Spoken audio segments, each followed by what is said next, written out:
تخيلوا معايا إنكم عايشين جوه أفخم قصر في روسيا، وحواليكم الخدم والحشم، دهب ومجوهرات وحياة أي حد ممكن يحلم بيها.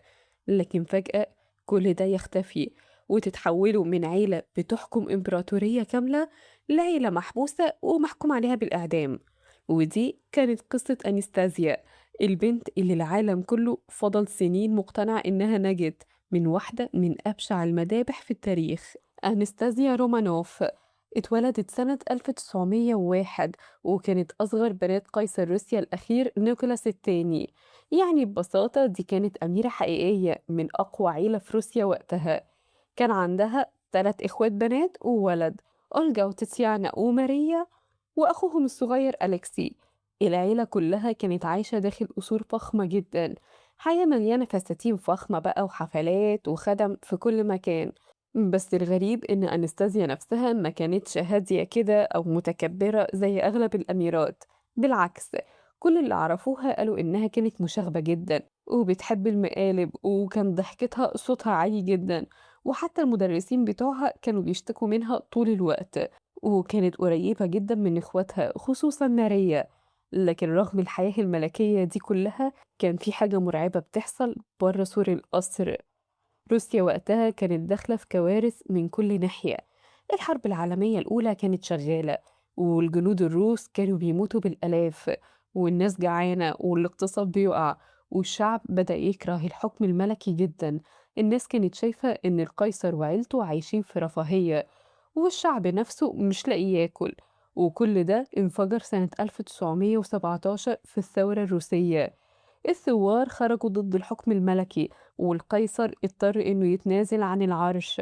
وبكده حكم عائلة رومانوف اللي استمر أكتر من 300 سنة انتهى. لكن وسط الفوضى دي كلها ظهر شخص غريب جدا، شخص الناس وقتها كانت بتقول عليه قديس، واللي كان بيقول عليه دجال، واللي كان بيقول عليه ساحر أو حتى شيطان. والشخص ده هو راسبوتين. راسبوتين كان مجرد فلاح فقير جاي من سيبيريا، ما كانش أمير ولا قائد جيش ولا حتى رجل دين رسمي. لكن الراجل ده كان عنده حضور غريب وعيون مخيفة لدرجة إن أي حد يقابله كان بيحس بعدم الراحة. ومع الوقت بدأ يقول إن عنده قدرات روحية، وإنه يقدر يعالج الناس بالصلاة. ووقتها ابن القيصر الصغير أليكسي كان عنده مرض خطير اسمه الهيموفيليا، يعني أي نزيف بسيط صغير قد كده ممكن يموته. والعيلة المالكة كانت مرعوبة عليه طول الوقت، والدكاترة فشلوا إنهم يساعدوه. وفجأة ظهر راسبوتين، والغريب إن أليكسي فعلا بدأ يتحسن، وده بعد كذا مقابلة بينه وبين راسبوتين. وده خلى الإمبراطورة ألكسندرا تؤمن إن الراجل ده مرسل من ربنا. ومن هنا راسبوتين بقى قريب جدا من العيلة المالكة، بقى يدخل القصر وقت ما يحب ويقابل الإمبراطورة، وبقى ليه تأثير ضخم على قرارات كتير. لكن الشعب الروسي كان شايف حاجة تانية، كانوا شايفين إن في راجل غامض وسيء السمعة سيطر على العيلة اللي بتحكم روسيا.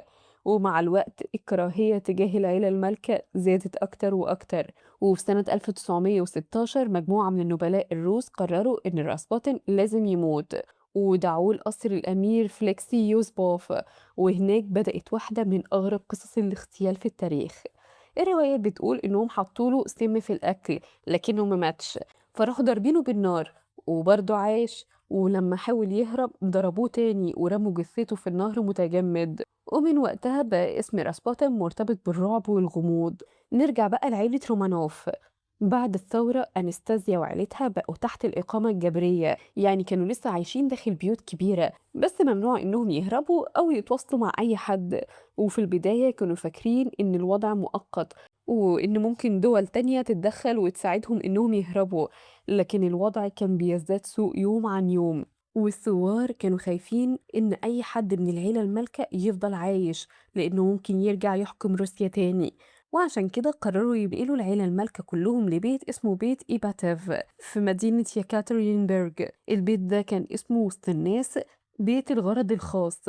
ومن اللحظة اللي دخلوا فيها البيت اتكتبت نهايتهم.